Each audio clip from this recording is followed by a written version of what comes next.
Welcome to the Not in the Job Description podcast. I'm Scott McLaughlin. And I'm Chris Kiernan. Look at all the people around you. They may seem very different, but they all have something very much in common. Work. Most people have had a history of roles that's taken them to their current job. Everybody has a story about their job and how they got there. We'll explore funny, gross, embarrassing, scary, and sometimes almost unbelievable stories that people have experienced at their jobs.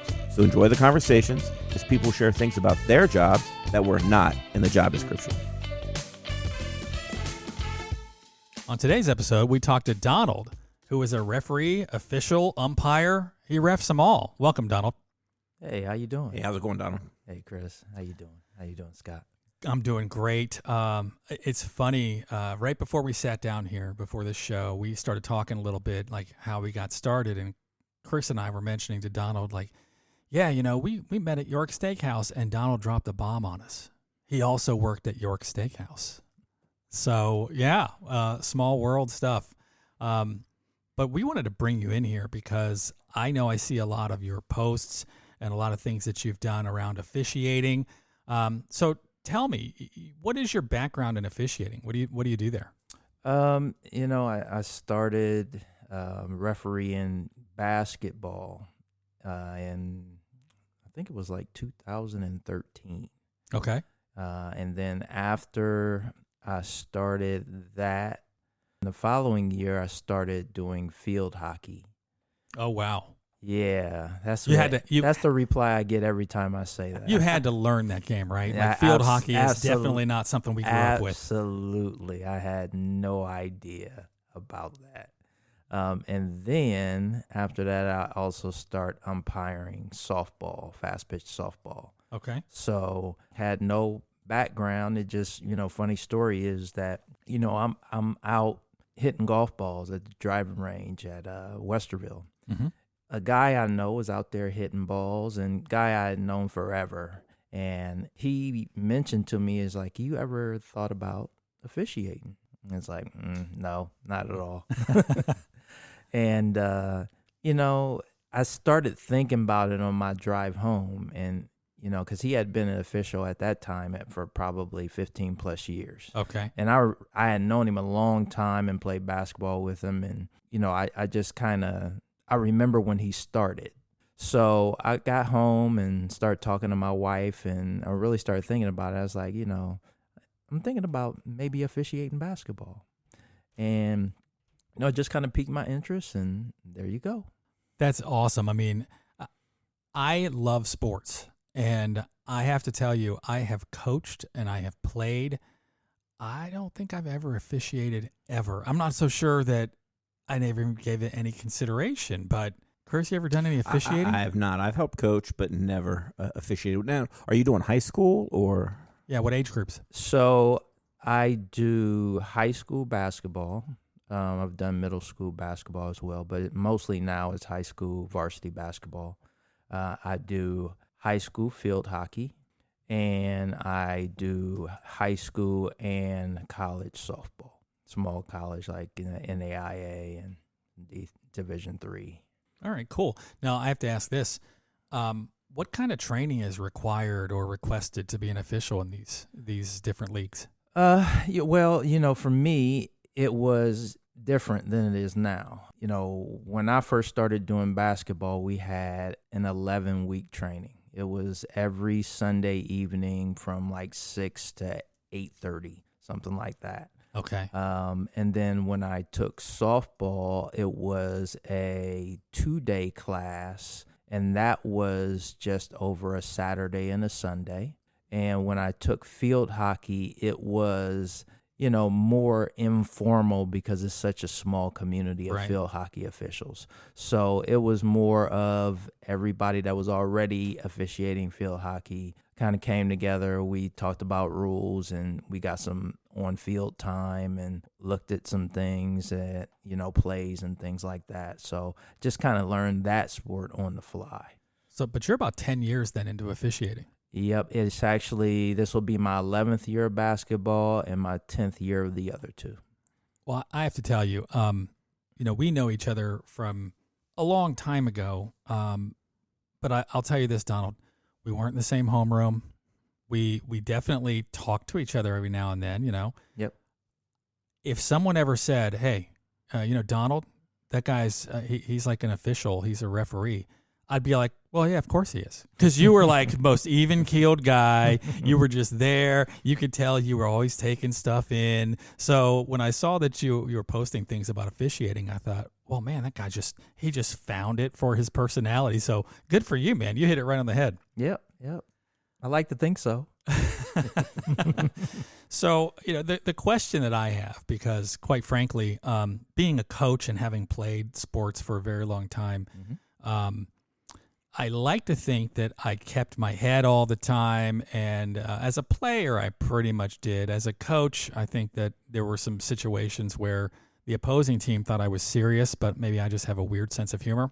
Do you see some like appalling behavior that's going on from either, coaches, team players, or the crowd? It's hard to say. When I first started doing basketball, I did a lot of AAU basketball. And, I saw some things out there, unfortunately, that, it almost made it seem like it was less about the kids and more about the adults, which is unfortunate because it is a game about kids. It really helped me a lot to do the AAU basketball because it helped me better to deal with crowds and deal with people all off the court. And also, to grow and learn about the players that you would see during high school because they were all playing AAU as well. Right. So, it can be tough with parents and coaches, and you don't have as much game administration when you're doing things like that versus when you have school ball and you have athletic directors there and security and things like that. Right. So you don't really have as much of that at some of the other sports during the out of season thing. So sure. You see it. I think that for me, what's always been effective is to kind of keep it at arm's length and just not really acknowledge it. And what happens a lot of times is if you do acknowledge it, it just grows. Right. So because what they're trying to do is they're trying to get your attention to get under your skin. And, and to be honest, they all have a bias, right? They want one thing for their kid, but not against their kid. Of course. Right. So, you have to understand that. That brings me to the question I have every time I watch basketball. And it doesn't matter whether it's a bunch of grade schoolers or whether it's professional basketball. And I'm curious at your perspective here. Mm-hmm. Whenever a ball goes out of bounds, and sometimes it's clear to everyone, the referee, the people watching on TV, the people in the stands, and you can see that it went out on, Team A. Mm-hmm. Team A knocked it out. Team B's getting the ball to throw in. Mm-hmm. You'll see everyone on Team A point like it's their ball. So my question always has been like, do these guys really, really, A, think that that's what the call was? Or are they so positive and their mentality is that we want to win everything that they just see it in their mind that should have been theirs? Any idea of what's going on there? It's everybody is trying to get a little bit of influence, right? They're hoping you didn't see it and hoping they didn't, hoping they make a difference in your choice. That's crazy, it's just like though. when you have a real close play at first and the coach is yelling safe and everybody else is yelling out, and you just have to just make the decision for yourself. I'm a student of history. And I don't know that I've ever seen anybody run out from the dugout and start screaming at the umpire, and they go, "You know what? I think I changed my mind." Like, why? I've never understood why people get that excited about that stuff. I think they're just getting caught up in the moment, right? Like, I almost think it's reflex because when I'm watching it on TV, if it's my team, I'm always pointing that it's going to be their ball, even when it's clearly not. Or like today, I'm watching a Reds game and close play at first, and I'm making the safe, and he's out. But in my mind, it's just reflex to just make that. Obviously, Donald, in your situation, you have to actually call it like you see it, right? Sure, but sure. Do you ever find yourself maybe, obviously you're not biased, right? You're unbiased. I try not to be. Sure.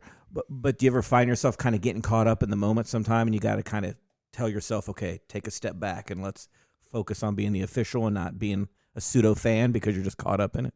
You know, at this point, I don't anymore. You know, it can happen though. You know, you get caught up in the environment and what's going on around you, and you know, the coaches getting riled up and the fans getting riled up. But now I'm at the point where I kind of like relish that, because you know, in situations like that, officials need to be the calmest, right? Right. Because when everybody else is going crazy and the officials are calm, then the coaches are like, okay. Yeah. You know, so somebody has to have a head about themselves. And, you know, I try to, and other officials, is what we try to do is be that person. So. Yeah, once again, they got the right guy. I don't know if you, I mean, I know everyone who's listening to this is thinking the same thing. Donald's heart rate never goes above 60, no matter what's happening. He could be on fire and it might go to 61, but he is just that calm and measured. Now, the thing that gets me when I think about talking to somebody who's officiated so many games, any recollections of like a blowout like you've never expected? I mean, I know you're supposed to call, you know, the balls and strikes as you see them, if you will, or the game. Sure. But have you ever had a blowout that's so bad that you just want to go, yeah, I know it went off his foot, but man, they're down by 45 points. It's not going to matter. Or maybe you thought it but couldn't act on it. You know, it happens. It happens. You try to call it, you know, what you see. But, you know, when you have real close plays, you know, the thing that you have to remember is it's about the kids. Right. And when kids are losing bad, they can get discouraged. Some of them don't care. You know, some of them are join a team just so they can have fun with their friends and all that good stuff. But, you know, if you have a play that's 50-50, it kind of, you know, kind of a rule that it goes to the team that's getting blown out. Okay. Sure. So, you know, I mean, that's just something that you just kind of naturally learn. Come to, yeah. Right? You just kind of learn. And then I got to think maybe the biggest fear for an official is a play's on the line and you just plain didn't see it, right? Like maybe you were blocked, you know, obstructed a play at first, or you couldn't see who tipped the ball out of bounds in a basketball game. Yep. So what do you do there? Just I know in basketball you'll see a lot of times they'll kind of huddle with other, which I think is the right way to do it. But how do you handle it though when you're just like, crap, this play matters and I just didn't see it?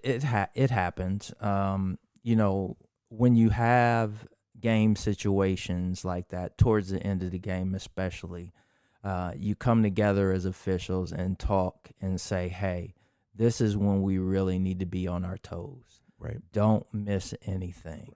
Right. Okay.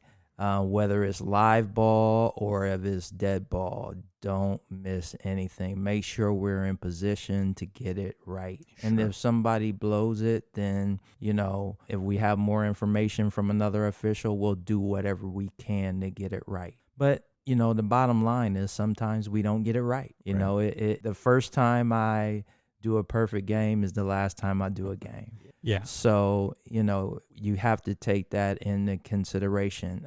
I have two guys that we were in officiating class together. Shout out to Rob and Brad. But those are my guys. And, you know, we're more like brothers now than official partners. So I always say when we go out on the court together, the last thing I say, and I got this from another buddy of mine, Mike, don't screw up and don't fall. You know, it kind of loosens the tension for everybody. And, you know, it allows us to start a focus. And we know that, you know, we have to do the best job that we can every single night for the players out there. And that's our main focus. That's a healthy way to look at it. I even tell people at my work, and I work in like financial services, and there are a lot of people who, when they're starting off, they're very nervous. They don't want to make mistakes. And I have to tell them, like, listen, if you make a mistake, the worst thing that's going to happen is we're going to have to make it right by the customer. Nobody dies. Nobody's getting injured. And I kind of feel the same way about sports, but man, for whatever reason, people are emotionally charged about sports. And it doesn't even matter if the, you know, baseball players, what do they play? Like 180 games? People will lose their mind over one of them.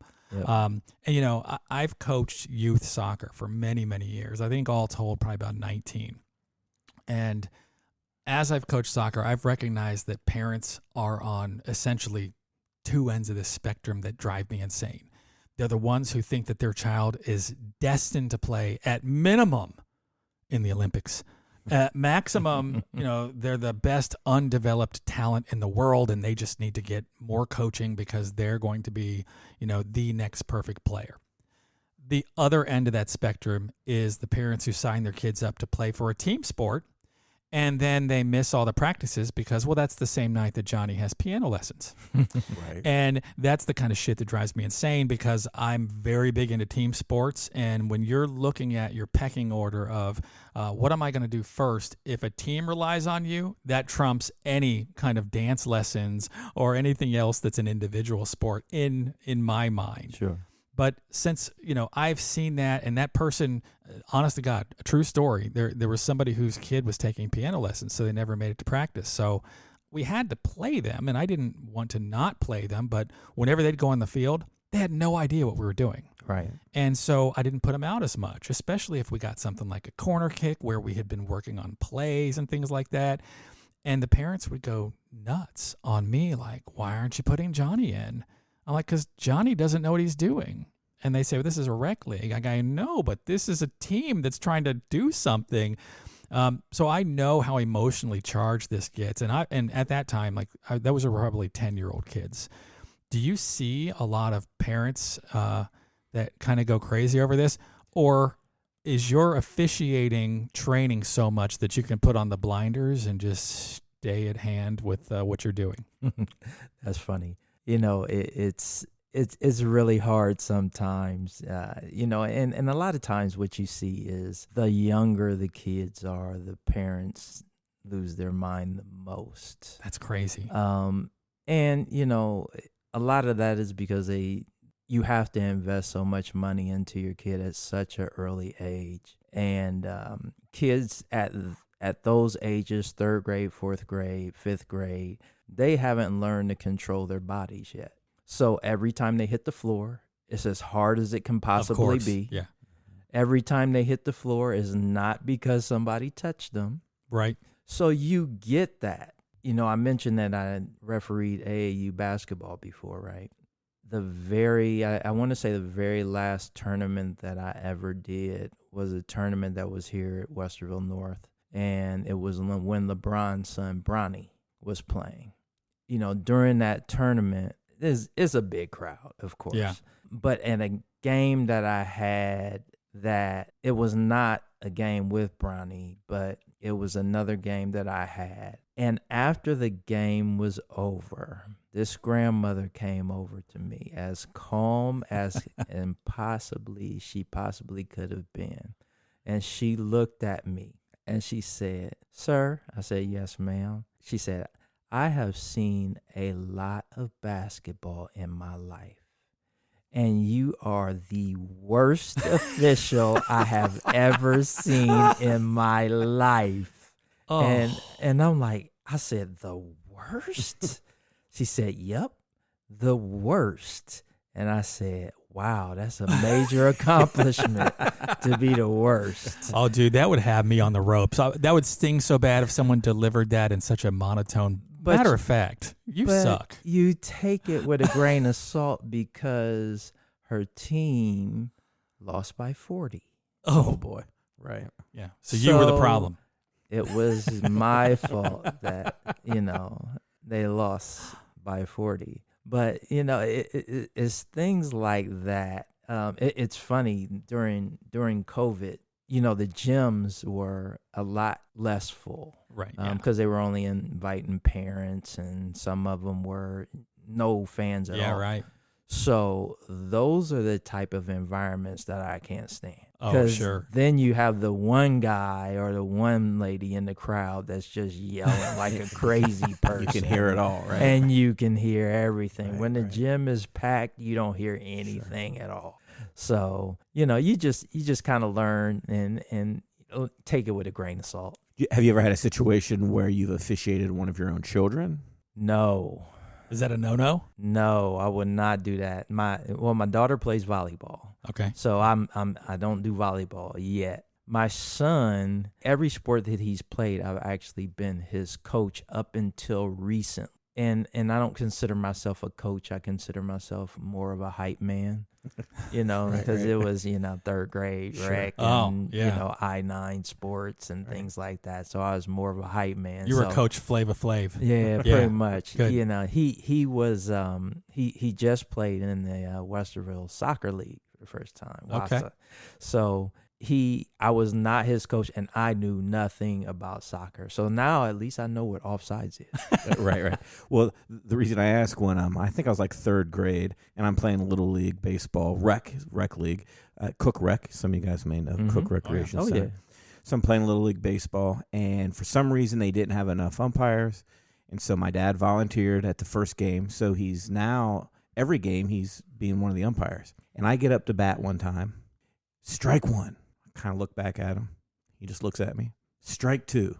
Basically, I got rung up on 3 straight pitches, and I looked back at him like I just couldn't believe that my dad is going to just ring me up on 3 straight pitches. And he just looked at me and was like, hey, man, a strike is a strike. Right. So it was, he was able to disassociate with it, but it actually was a valuable lesson to me, right? That just to hear my dad ring me up and then just say it like, hey, that's life, man. If it's a strike, it's a strike. So deal with it. So. Well, you think you think that was tough on you? I mean, that's got to be tough on him too. Because I'll tell you what. Again, I've never officiated, but I've been the coach of my kids' sports before. And when my daughter played soccer for me, I'm a horrible parent because I would tell her up front, like, yeah, you're pretty good, Sam, but you're not going to the Olympics. You need to start working some more. And if people didn't know me, everybody on our side of the field kind of got it. If Samantha was doing something on the field and she missed it, I would yell, that happens again and you're walking home. Now, of course, my wife's giggling, everyone on the sideline. In hindsight, the other team had to be like, what an asshole. That guy's going to make his kid walk home? And, of course, she would just smile and shrug it off. But I'm quite sure that people to this day didn't realize it was a joke. Right. So, but, yeah, and to your point, too, they get so competitive early on. I'd be retired right now if I knew then what I know now. They charge thousands of dollars for being on a travel team. Yeah. And again, because I'm that parent, I had to tell my daughter, sweetheart, we don't need to leave the state to find competition for you. We can do it right here, and you're going to get all the lessons. But in the area of town we live in, it's not uncommon for a season to cost $2,000. Oh, yeah. And that's before they hit high school. Oh, yeah. It's just Without a crazy. doubt. And so probably more with AAU than with high school, but do you find like the higher level of the competition like AAU, or if you do any travel ball, the parents are probably even worse, right? The higher the level of the play, because they just, or not, maybe not, I don't know. It's really kind of hard to say. I mean, when you get to the higher level, I mean, the ball is so good, and the parents almost understand where their kid is. When they're younger like that, the parents don't understand that. Sure. They are at the point where they think they're going to be, right? My son is going to be great because I put him in this, and my daughter's going to be great because I put her in this. So, it's kind of hard. Some parents at an early age, they get it. It's just, they put them in the sports, put their kids in the sports and say, hey, let's find out what they love to do. Yeah. Let's put them into multiple sports and not putting pressure on them. And, once they find out what they really want to do, then, maybe we'll put some more money into it and get it. And then you have the flip side of, I played this, my child plays this, and they're going to be better than I was. And, right. And they just kind of push them. And, what I see a lot in, some sports, especially like, women's and female sports like softball, is that because there's no upper echelon of NBA or NFL to reach, they play softball all their life, and they get a scholarship to go to college to play softball, and then they quit. Yeah, end of the road, because there's nothing else for them, right? Right, because they get to a point where the sport almost for them has become a hindrance to their schoolwork. Sure. Mm-hmm. It takes so much when you're a college athlete, and I've never been that, but from everything I understand, when you're a college athlete, it takes a whole lot of your time. It is a job, for sure. And for you to have to do that and do schoolwork and all that, it just becomes hard to manage. So you see a lot of kids who, they get that burnout, and, the sport isn't necessarily fun for them really anymore. So they just kind of give it up. So, and that makes me kind of sad. And to me, the importance of being involved in sports is the lessons that you learn, right? Sure. You learn how to win graciously. You learn how to lose graciously.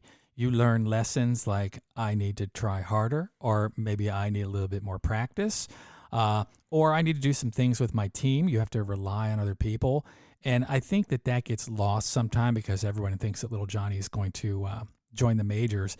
I wish they would teach these parents a little bit more math, because especially with things like baseball, right? You've got the pros, you've got 5 leagues under the pros. Like my wife's nephew, I guess he's my nephew too. He played for TCU and he was their pitcher, and they won a national championship. He got drafted by, I think it was the Red Sox. I don't think he played again. I mean, he literally got taken to, AAA ball, and they were kind of full up with pitchers. So he's a young guy. He was probably 19 when they got him. So they moved him down again to play. And, you don't realize this. They pay righteous bucks, like, I don't know, $30,000 a year sometimes. Right. It's not much. For some of those early, and there's so many different leagues. To actually make it to the big leagues and have a career worth playing, the odds are so slim. And I wish these parents knew that. Right. Absolutely. All right, I have to switch up. I'm curious because do you have any aspirations to continue as your kids get older and everything, to continue and keep moving up to be a referee in other leagues? I've already decided from a basketball perspective that they want people that are a lot younger than me with a whole lot better set of knees than I have. Yeah. And, the one thing we always say is that the players stay the same age and we just get older. That's true. They get bigger, stronger, and faster, and we just get older. So not that, but softball, like I said, I started doing college softball here recently, and, trying to make a path there, trying to get to upper levels there at college. So, but, I'm at the bottom now, so I'm still learning, and, I've taken my lumps and, screwed some things up, and, you got to understand it. There's a lot more pressure when you go to that level. Of course. You're talking about people's livelihoods, not people's side jobs. So you got to understand how important it is to be on point and be in the rule book and all that good stuff. So, softball, yes, but the other sports, no, not really. Okay. Well, I know you think basketball is probably not going to be where you land long term, but in doing some research for this show, I was looking at some referee stories. And do you know who, I'm going to, hopefully I don't screw up his name, Dick Bavetta? Dick Bavetta, yes. Okay. Do you know Dick Bavetta? I do not. Dick Bavetta officiated a record 2,635 straight games in the NBA, never missing an assigned game in 39 years. Wow. That's impressive. So he ended up getting enshrined in the Basketball Hall of Fame, and he gives some really funny stories about, like, hey, here's what you have to do to know people and get around them, because to your point, Donald, you're dealing with people's livelihoods when you start talking NBA. Sure. You make some bad calls there, and it could ruin somebody. But he said that at one point he and Tim Duncan had a beef. It started in Portland underneath the basket, where Duncan battled for a rebound that tipped out of bounds late in a tight game. He yelled, "Portland ball," and the Spurs forward empathetically challenged the call before heading to his team's huddle for a timeout. But Bavetta stuck with his call and the no replay era. So this was a while back. So coming out of the timeout, Duncan had more words for Bavetta. He walked up to him and said, "I'll bet you money you got that play wrong." Bavetta, who was mic'd for the nationally televised game, quickly raised the stakes. He said, "I can't bet you money, How about a hamburger? Let's bet a hamburger. So Duncan agreed to the deal, and after watching a replay postgame, Bavetta had no choice but to bite the burger, as Duncan was right and he was wrong. He said, so about 10 days later, I have a game in San Antonio. On my way to the game, I stop off at a McDonald's and I get a Happy Meal. I get one of those locker room kids to deliver it, and I put a note. Timmy, you are absolutely right. I missed the call. Enjoy the hamburger. He has another story, too, which just cracks me up because everyone knows Charles Barkley now. Sure. Oh, yeah. You know, he's just I'll bet you kids nowadays don't even know him as a basketball player. They Right. just know him as a personality. Right. And, you know, he was really rough on the referees during his career. And despite the fun they had during their 2007 All-Star Weekend, Bavetta was no exception when the festivities ended. He always looked for ways to cool down players in heated moments during his long career, and he found a method that worked for Barkley, and I thought this was funny. He said, I read in the newspaper that Charles Barkley was a big soap opera fan, that he liked All My Children. So I had this game this night. He's in Phoenix. I make the call, timeout. He said, that's the worst call. And I said, just go back to your huddle. I don't even want to talk about it. But before he walked away, I said, wait a second. Did you watch All My Children today? Barkley stopped in his tracks and looked at Bavetta. And he said, you watch All My Children too? And he said, I said, yeah. You know, Erica Kane is now involved with the show. You've got to be kidding me. And Tad Martin is going out with some waitress. Barkley, totally out of the loop, was just stunned. And I just said to him, dude, you got to check it out. By this point, he's back at the huddle. No more conversation about the call. The downside to this is every time I had him in a game, I had to watch All My Children because I was afraid he'd ask me questions because he never watched the show. He just figured he could get away with it. And I guess he just totally stunned him. And I thought, yeah, you know, you got to get in these NBA guys' heads or else they'll just continue to go after it. Game film, right? Exactly. We have it too as officials. So, you know, because you're dealing with kids and you're dealing with, hell, you get our age, kids in college are kids, right? Sure. Do you ever have any funny things that maybe a player says to you or that you overhear on the court or field? Yeah. You know, right off the top of my head, I can't really remember, but you know, the excitement that they have. I mean, just the genuine excitement that kids have when something happens, and you know, they could be losing 40-0 in a basketball game, and you know, it's a middle school game, and when they score those 2 points, you look and you see everybody on their bench, on their team, just absolutely lose their minds. Oh yeah, yeah. And you know, and you remember at its core how pure the sports are, and you know, and that they are kids, and it's just great to see. It's really fun to see. Oh yeah, working with kids are funny anyway. Having coached a bunch of them, and again, I was effective as a coach. Embarrassing to my family at times, but effective, and just learning little mind games to play with people. And it is funny. These kids, they're clay. They're so moldable.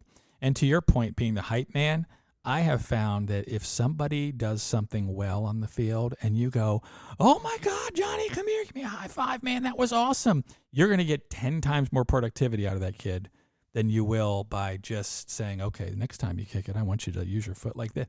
They really respond to the method of coaching for sure. Absolutely, and they respond to the methods of officiating as well. Sure, you know, you get them out there, and you know, the one thing that really, especially when you're officiating little kids that are just trying to start whatever sport it is, yeah, you know, it's important for them to understand that it is a game, and that officials are here not to be the bad guy. And I think a lot of what they see and what they hear is that the officials are out there to get them. And, you know, the truth of the matter is when it comes to sports, probably 99% of the time, the officials are the only ones out there that are not biased. Of course. right. Yeah. So it's just, when I have kids, I do my best to try to understand where they are and help when I can and when I'm allowed to. Because Yeah. Right. by the rule book, it says, you're not supposed to coach the kids and you're not supposed to do this and you're not supposed to do that with the kids. But, at certain levels, I always say if I help you and train you now, then I don't have to worry about you when you get Yeah. older. Right. And there's Right. tons of teachable moments, Right. Absolutely. especially with little kids. And I got to Right. tell you, I, I had one of the most embarrassing coaching moments ever. And it almost brought the other parents to violence. And it was 100% just a misunderstanding. These were little kids, again, probably 6, 7 years old. And you take all comers when you get that team, right? It doesn't matter Yep. if somebody doesn't know how to walk straight on a great day. You know what they call them? They call them part of your team. They're just on, right? Yep. And so I remember coaching my daughter Sammy's team, and there was a kid that wasn't really that great, and he was still pretty young, but it's like watching a baby fawn walk or something. This kid's legs were all over the place. He just struggled to go anywhere, and I had to put him in because one of our players got hurt. And so I put him on what was considered like the weak side of the field, right? So where it's the side where a left-footed kicker would have to be, Sure. and nobody kicks with their left foot when they're 6 or 7 years old. Yes. So I pulled him aside and I was like, hey, listen, the job that you have to do here is very important. And he's looking me right in the eye like, okay, yeah. I said, so, we always make sure the ball stays outside. You don't want it in the middle. He's like, okay. And I said, your job is to make sure nobody gets past you. And he looked me right in the eye and he was bought in 100%. He's like, okay, nobody gets past me. I go, that's right. So game starts up. Sure enough, it just goes for a while. And all of a sudden, somebody from the other team gets a breakaway. And they're going down the left side of that field. And I'm like, oh, shit. Here we go. This kid's going to have to stop this kid. And I'm waiting to see what he's going to do. And he watches. And this kid tries to run past him with the ball. And the kid that I instructed grabbed him by the arm and literally did 2 full circles and swung him out of bounds and dropped him on the ground. And now I thought it was funny in a way. I want to make sure that one kid wasn't hurt, but I was like, oh my God, what in the world is going on?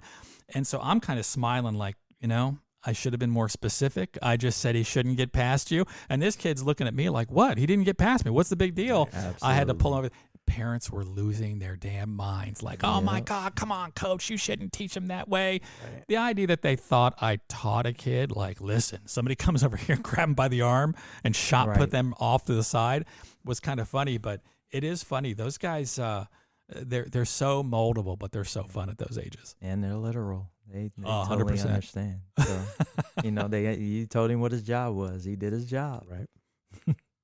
So,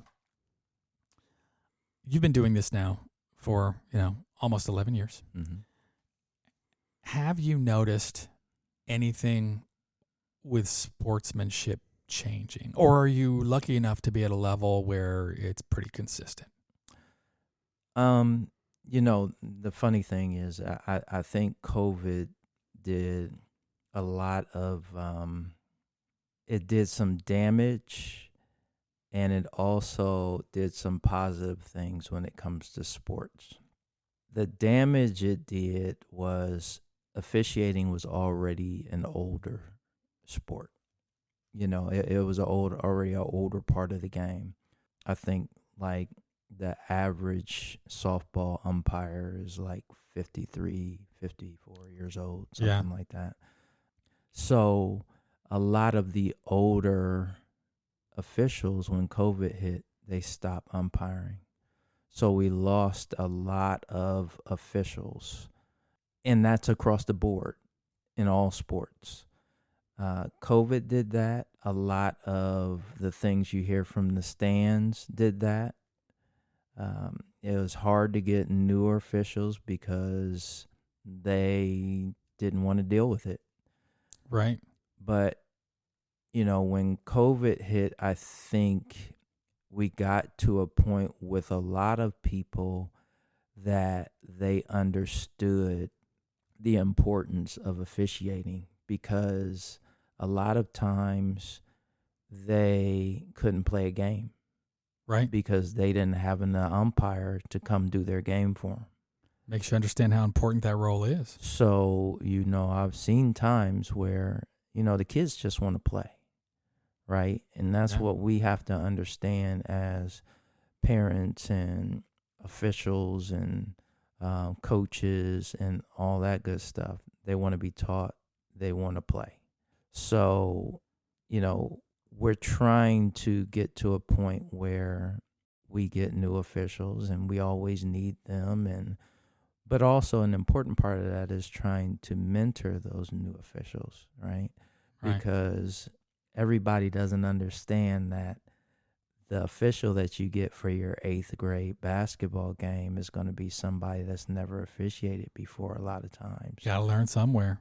And they don't take that into consideration. Yeah. So when the official gets halfway through the season, or when their season is over, they're like, if I have to deal with this all the time, I don't want to do this. But, we're trying to get to a point where we can mentor them so we can help them understand that it will get better, for them. The parents may not get better. Right. But for them, they'll get a better understanding. They'll get a better ability to block things out and that kind of thing. So, we can get them to stick with it. It is definitely a good thing, and we're doing our best to try to do that because we're not getting a lot, unfortunately. Wow.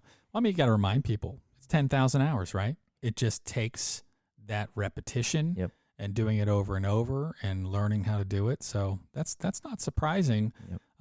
That it's tough, but I think it is a little surprising. But when you think about it, there's probably a bunch of people that just want to be the superstars. They don't even think about the importance of, but this person's pacing the game, Yeah.